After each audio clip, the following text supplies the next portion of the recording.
अल्हम्दुलिल्लाहि रब्बिल आलमीन वल आकिबतिल मुत्तकीन वस्सलातु वस्सलामु अला सय्यिदिल अंबियाइ वल मुरसलीन इन्नल्लाहा व मलाइकतहु युसल्लूना अलन नबी या अय्युहल्लज़ीना आमनु सल्लु अलैहि वसल्लिमु तस्लीमा वस्सलातु वस्सलामु अलैका या सय्यदी या रसूलल्लाह व अला आलिका वस्हाबिका या जद्दल हसन वल हुसैन हम्द सलात बाद हज़रात मोहतरम इस कायनाते आलम के अंदर अल्लाह के नबियों तो बाद अल्लाह पाक ने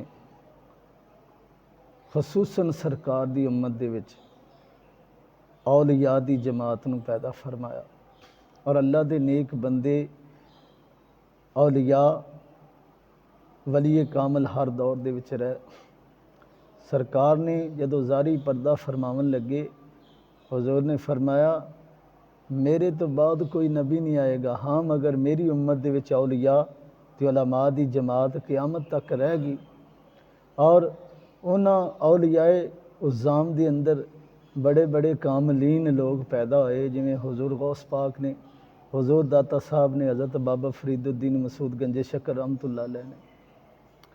और इन्हां औलिया दे विचों एक ना हज़रत सईदना हसन बसरी रज़ी अल्लाह ताला अन्हु दा, आप दा शुमार बड़े कामलीन औलिया दे विच हुंदा है। आप फरमांदे ने मेरी ज़िंदगी दे 4 वाक़यात ऐसे ने मैं कदी भुल ही नहीं सकदा उन्होंने।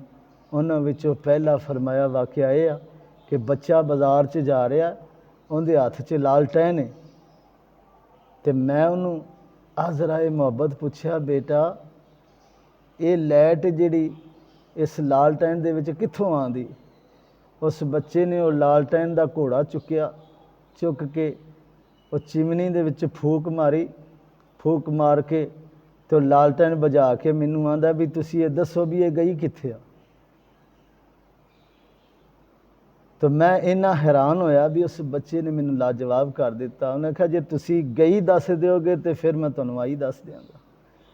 एक तो यह वाक़या। दूसरा आप फरमांदे ने मैं एक बाग के अंदर दाखिल होया, अनारां दा बाग सी, मैं अनार तोड़िया तो खट्टा महसूस होया, वो मैं ज़मीन ते सुट के फिर अगला अनार अगले बूटे नाल गया, फिर उत्थों तोड़िया उस तो भी ज़्यादा खट्टा। इवें तोड़दा तोड़दा जिवें जिवें अंदर बाग दे जांदा, बूटियां ते अनार खांदा चैक करदा ते विचकार चला गया, किसी भी बूटे नाल अनार मिठा नहीं लगा, खट्टे लगे ने। जिसले मैं बाग के अंदर गया तो मैं वेख्या कि एक बुजुर्ग जेड़ा इन्ना लागड़ ते बीमार है कि चल नहीं सकता, आसमान वाले पासे मुँह करके अल्लाह पाक दा जिक्र पिया करदा है, सुबहान अल्लाह सुबहान अल्लाह सुबहान अल्लाह पढ़दा पिया। मैं करीब जाके मैं अर्ज़ सलाम पेश करके मैं आख्या हुजूर मैं तुहाडी कोई मदद करा। उस मर्दे कामल ने मेरी तरफ हकारत की निगाह नाल वेख के फरमाया और तू मेरी मदद की कर सकना है, तेरा आपदे नफ्स का इलाज करा जिहड़ा मिठे अनार लभदा। तेरे तो अजे नफ्स का इलाज अपना होने वाला कि जिहड़ा मिठे अनार तलाश करदा, तू मेरी मदद की करेंगा। आप फरमांदे ने इन्ना हैरान होया कि वाक़या जिंदगी च भुलदा नहीं कि अनार मैं खांदा आना और यह कि वो बजुर्ग की फरासत का यह आलम है कि उन्होंने अपनी उस जिहड़ी नूरे वलायत अल्लाह पाक जिहड़ा हर वली नूं अल्लाह दे प्यारे महबूब ने फरमाया कि अल्लाह दा वली अल्लाह पाक दे नूर नाल वेंदा है ते मोमन दी फरासत तो बचो, वो अल्लाह पाक दे नूर नाल वेंदा है। उन्होंने उस फरासत नाल मेरी कल्बी कैफियत मालूम कर ली कि मैं मिठे अनार खान दा तलबगार हाँ। उन्होंने फरमाया तू अपने नफ्स का इलाज करा, मेरी मदद की करेंगा तू। एक ये वाक़या। ते तीसरा आप फरमाते ने मैं एक दिन अपने खलवत खाने के अंदर हुजरे मुबारक के अंदर अल्लाह पाक का जिक्र कर रहा तो बाहरों बूहा खड़किया, बड़ी बेकरारी और बड़ी बेताबी सी। बूहा खोलिया, वेख्या एक मस्त मजजूब खड़ा। फरमाया हाँ जी किवें आए। उन्हें आख्या हुजूर एक मसला पूछना सी। फरमाया पूछो। वो मस्त मजजूब आंदा कि दर्दे दिल का भी कोई इलाज हैगा।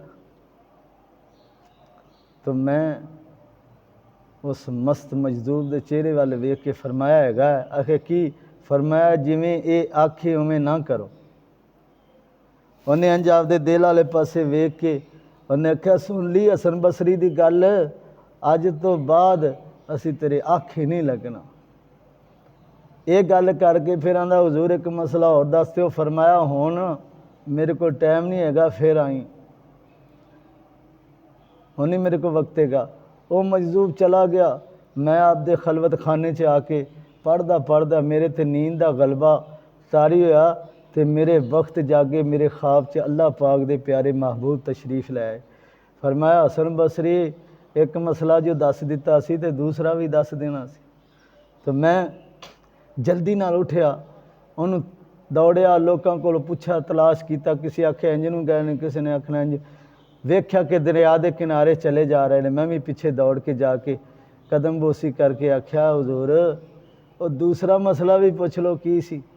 उन्हें बड़ा मेरी तरफ चेहरे ते उन्होंने गुस्से के आसार आए। गुस्से नाल वेख के फरमाते ने तू उन्ना चिकर मसला दसना जिन्ना चिकर तेरे को 1,24,000 का मेला ना लियाइए, क्योंकि सरकार दे नाल सिहाबा भी सन ते सरकार तशरीफ लियाए। तो जा चला जा, जेड़े सरकार ख्वाब दे विच आके तैनू मेरे बारे च इतला दे सकते ने, वो हुजूर मैनू मसला नहीं दस सकते। तो तीसरी बात है और चौथी फरमाते ने कि मैं दरिया के किनारे किनारे जा रहा, मैं वेख्या कि एक औरत ते एक मर्द बैठे ने।